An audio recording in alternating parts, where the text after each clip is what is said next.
01, eu vou te mostrar um pouco da parametrização dele aqui via Moneo, porque eu acredito que seja um pouco mais intuitivo do que a forma como está exposta lá no manual de instruções, tá?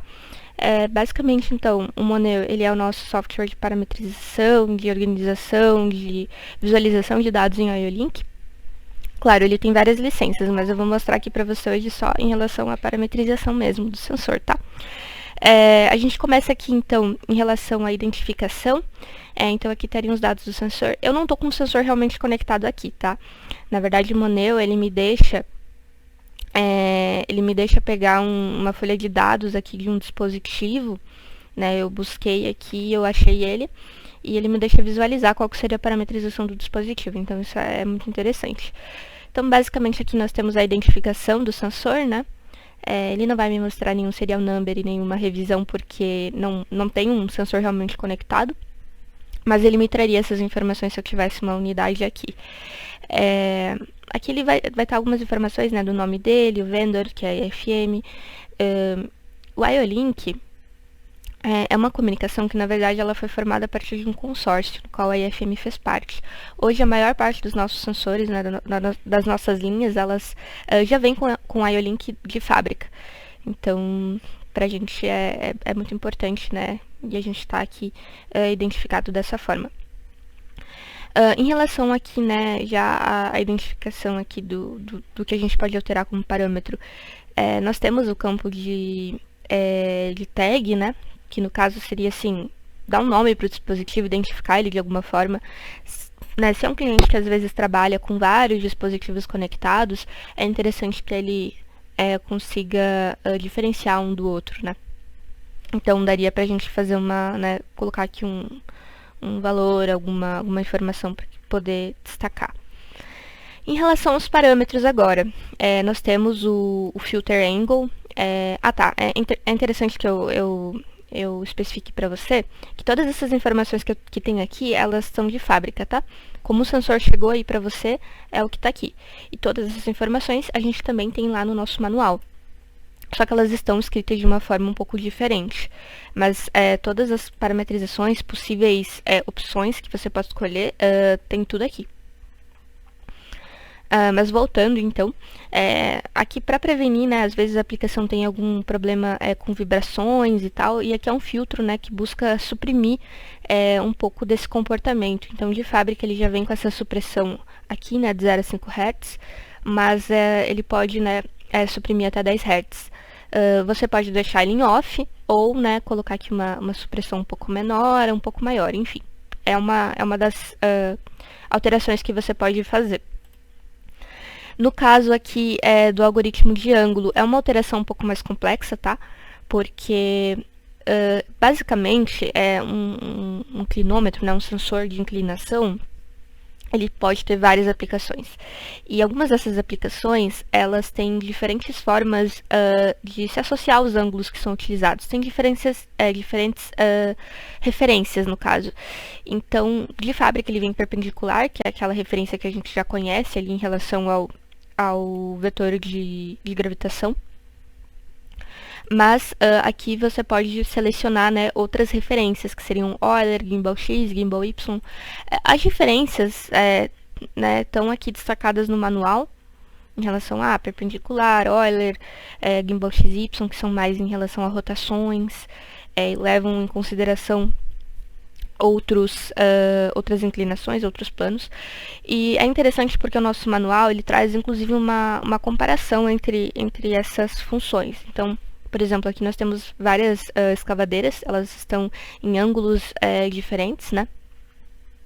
E ele traz aqui qual que seria a interpretação desse ângulo de acordo com cada uma dessas variáveis, né? Então, isso aqui é muito interessante de se avaliar, mas geralmente a gente fica com um ângulo perpendicular mesmo, tá? Que é aquela nossa referência já conhecida. Deixa eu voltar aqui para o Moneo.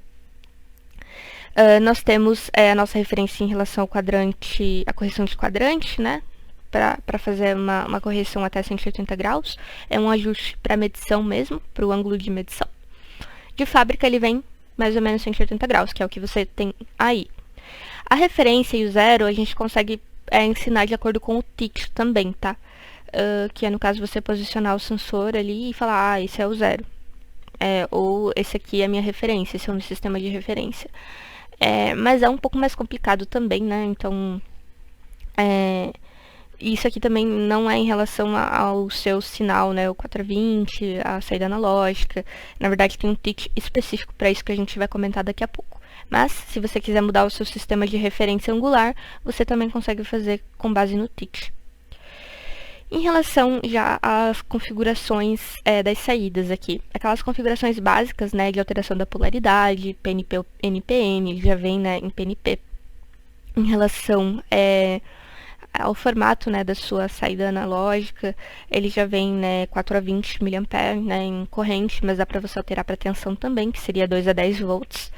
E o DFO, que seria um pequeno delay na saída, né, em caso de alguma falha. Em relação à saída digital, eu acredito que não seja o seu foco, mas eu vou passar bem rapidinho por essa questão. Nós temos alguns tipos aqui de sinal que a gente pode ter, né? Em relação a esterese e janela, normalmente aberto e normalmente fechado para ambos, né? Pode escolher uma dessas opções. E você pode parametrizar, né, o seu starter point e o seu reset point. A única, né, eles têm que estar dentro do range, e a única questão é que, por exemplo, o starter point, ele tem que ser obrigatoriamente maior do que o reset point. Então, ele não pode estar menor. E dá pra gente fazer o tick também, tá? Colocar ele ali no posicionamento e falar, esse é o meu starter point, esse é o meu reset point. Isso pro X, tá? E pro Y aqui na saída 2. É a mesma função, só que pro Y. E aí a gente chega na saída analógica, que eu acredito que seja o seu interesse.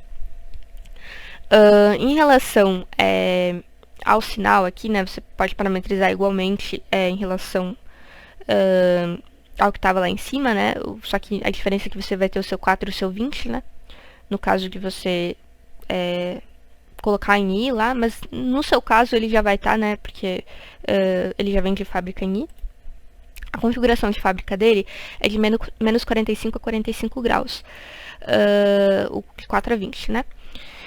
E você pode alterar, você tinha me perguntado se podia alterar de 30 a menos 30, de menos 30 a 30 no caso, dá pra alterar também, tá? É só colocar aqui. No caso eu não consigo colocar porque não tem um sensor realmente aqui, né? Mas eu acho que eu até consigo salvar esse parâmetro, no caso de eu querer parametrizar outro sensor, por exemplo. Deixa eu vir aqui. Consigo salvar esse parâmetro depois, né, se quiser carregar em outro dispositivo. Mas enfim, eu consigo fazer essa alteração, ele me deixa. E eu também consigo fazer o tick, né, colocar o dispositivo naquela posição e falar, olha, eu quero que esse seja o meu 4 e quero que esse seja o meu 20, enfim. Isso para X, né, e depois você parametrizaria para Y.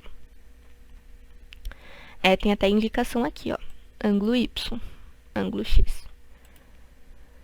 Em relação a setup e diagnóstico, não é tanto em relação à parametrização, né? Aqui dá até para você fazer algumas alterações em relação à temperatura, a estabilidade da temperatura, em relação a trancar o dispositivo. Só que no caso para parametrização, é tipo assim, geralmente, né, é mais aplicado em sensores que tem um display. Então, vamos supor que seja um sensor que seja parametrizável, né? E você coloca ele lá lá no campo, mas você não quer que ele seja desparametrizado, não quer que ele seja alterado, enquanto que estiver lá você pode trancar ele aqui. E aí a pessoa que tentar fazer alguma parametrização, ela vai receber ali a mensagem que ele está trancado, ele não aceita parametrização, né, tem que ser feito por aqui ou, né, ser destrancado. Enfim, de fábrica ele já vem destrancado. Dá pra você fazer restaurar os padrões de fábrica, né? Dá pra vir aqui executar o comando e ele volta para as configurações. Tem alguns eventos IO-Link que dá pra executar aqui para fazer alguns testes.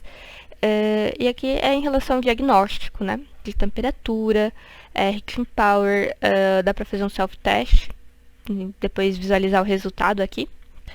E também o status do dispositivo, né? Se ele tá aí nas condições ok.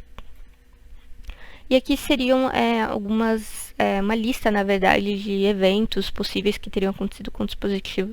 E, né, daria para, no caso, visualizar elas nessa aba. Mas é basicamente isso.